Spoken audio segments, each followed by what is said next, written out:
Assalamualaikum warahmatullahi wabarakatuh. Ladies and gentlemen, the pandemic of COVID-19 brought a dynamic change in the world education system. The imposition of the lockdown led to the shutdown of physical classrooms, and thus online education became the new norm. Although online learning has quite managed to keep education alive in these times, it still can't completely replace offline education.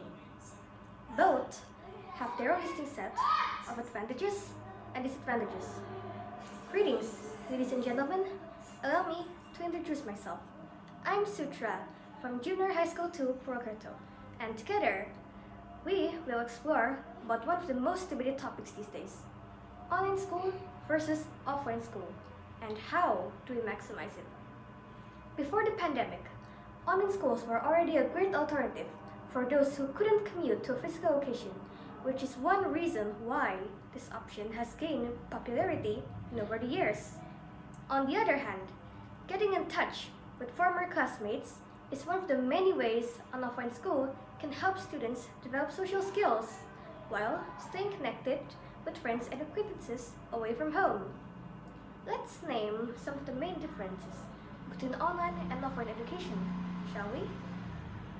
There are several things that differentiate them, such as their methods of teaching, cost and time, flexibility, communication, type of approach, pace of learning, level of commitment, and many more.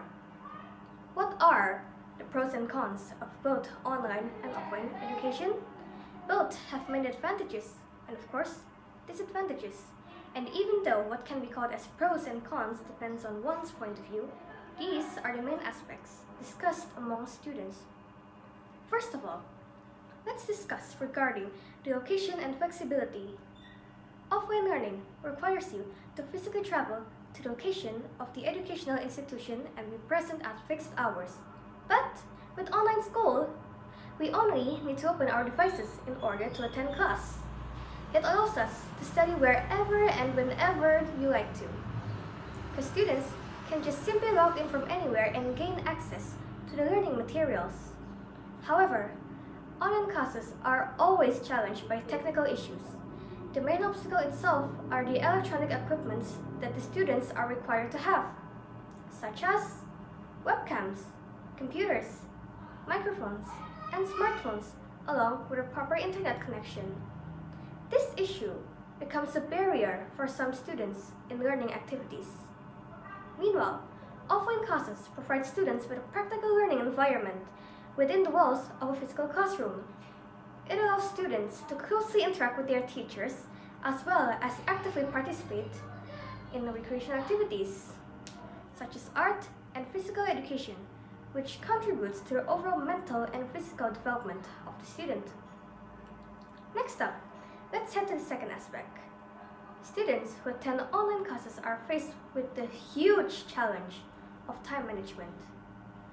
Online learning requires a lot of self-discipline, as students have less interaction with their teachers and thus also need a strong motivation, since students are typically distracted by a multitude of tasks and lack a proper schedule. Moreover, they are required to stay online for an extended period of time, which may lead to them surfing the web for distractions or checking their social media pages. In the case of offline classes, students have to stick to a schedule that's been set up by the teachers.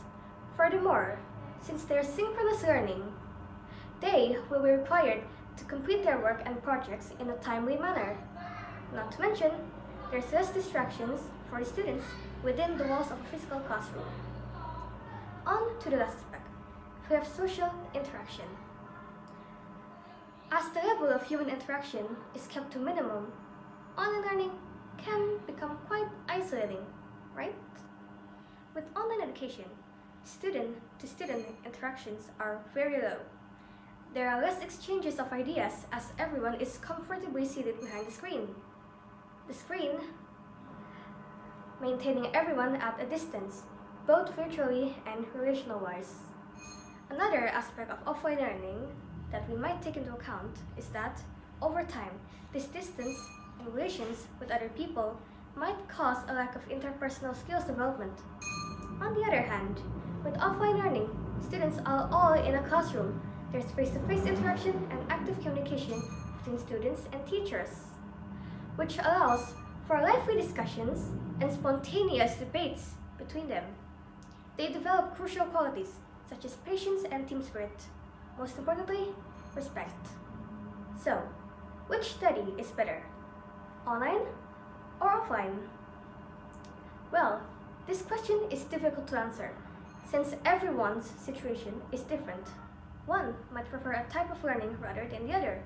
So, if you're motivated, well-organized, have self-discipline, would prefer to study at more flexible times and at your chosen location, or learn better with digital technologies, then online learning would be a better option for you and could be as efficient as offline learning.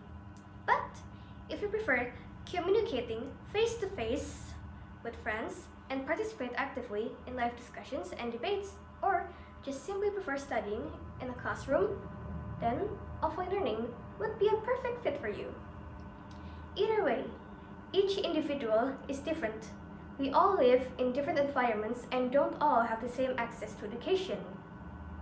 Certain study methods will be efficient to some, while to others, not at all. All of us have different backgrounds and study paces. It's all about our motivation and self-discipline.